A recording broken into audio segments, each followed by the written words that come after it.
namang ensalada ko. Tasitan. Ayan. Ito yung mga natira pa kahapon, yung kalakalahati.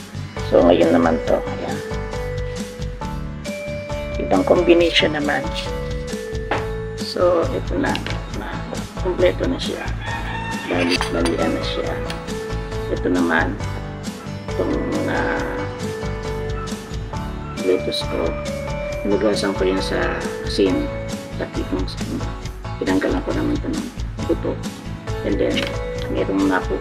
Meron kasing bumagsak na mangga. Eh, sayang naman, diba? Maniba lang. Kaya lalagyan ko naman siya ng mangga ngayon. Hindi katulad ng mga nakarang araw na manggang hilod ko nakapraso tsaka saging. Ngayon wala akong saging. So, hindi ko siya lalagyan ng saging at mangga ang aking ilalagay na itas dito sa amin. Dilaw na dilaw. Hindi pala ito laglag na titas nga pala ito. Hiningi ko ito kay Gelly na mitas pala siya. Ayan. So, ako naman ang kakain ito kaya hindi na ako naglagay ng gloves. Wala naman nakakain ito. Tayo masyadong masailan, ano? Sama na may sobrang sailan. Talang lang naman ang kakain. Okay? So, ayan. Ipinugin ko na ngayon ito. Bago ipinugin. Lalagay ko muna siyempre ito.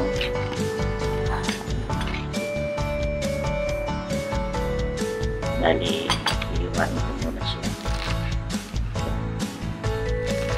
Kasi yung mga nakaraan hindi ko nahihiwa. Kaya, sasama ko na yan dyan. And then, lagay na natin ito. Yung aking ginayat na mangga.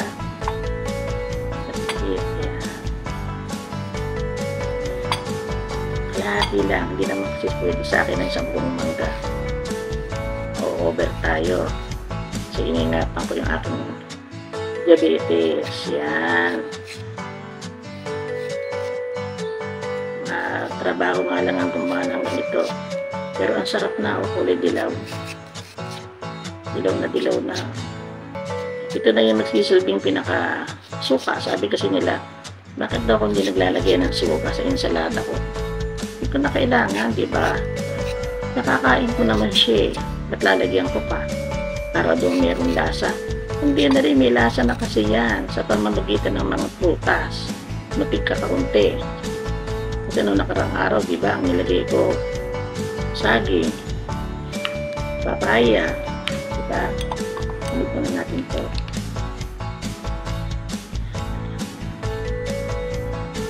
Yun na yun.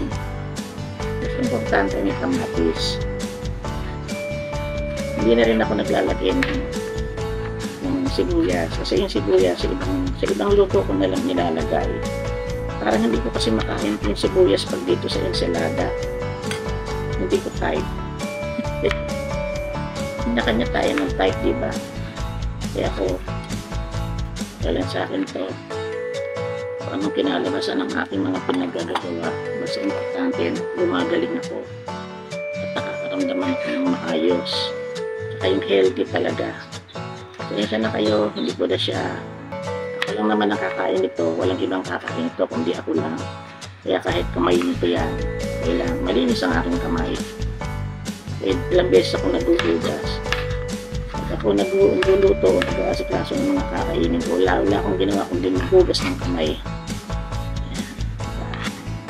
So, ito, okay na yan, dami ng sahod eh, no? Ito naman pipino, hindi ko na siya babalatan. Sabi nila, ba't ikaw binabalatan mo pa? Sabi ko, kasi naman minsan nahihirapan din akong kumain ng may balat. So, bawasan ko na lang siyempre konti, di ba?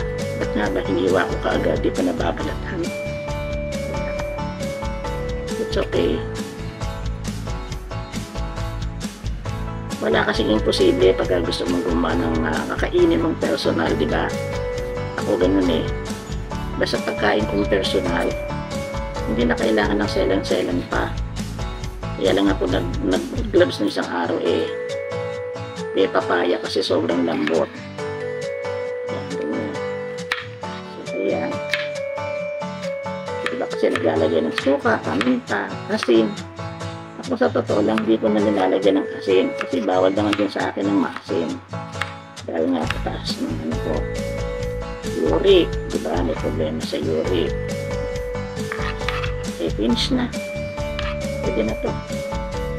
So, hindi ko inilagay yung ano, sayang o yun na lang. So, ito na. Haluin na natin. Ating ensalada. Wow, sarap. Alam nyo, yung aking lettuce, yan nililinis ko, nilalok pa sa asin, binababad ko pa. Saka ako nililinis, maigi yan, hinugasang maigi. Sana yung pasit-pansitan. Ayun, ayun, diba? Ayan ang pasit-pansitan. Ganyan lang. Bango-bango. Sarap niya, akala nyo. Try nyo kaya maglugawa ng ganito. Wala namang mawawala. Marami nang nagpo-proven. Talagang napakagaling ng pasit-pasitan, lalo sa may UTI at yung mataas ang creatinine. Marami na talaga. Hindi lang ako. So, wala namang mawawala. Kaya yung iba sabi nila, nilalagay nga ro, ito gulay, kinukonsidered pala ito na gulay ng iba na yung pasit-pansitan. Ayan. Sarap. Ito. Si mama talaga.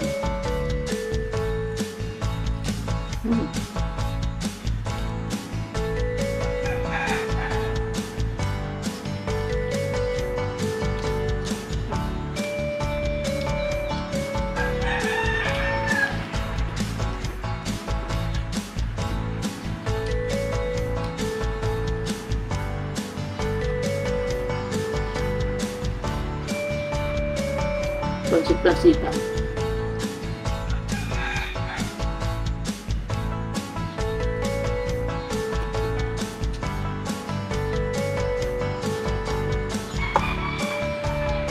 Lang lang.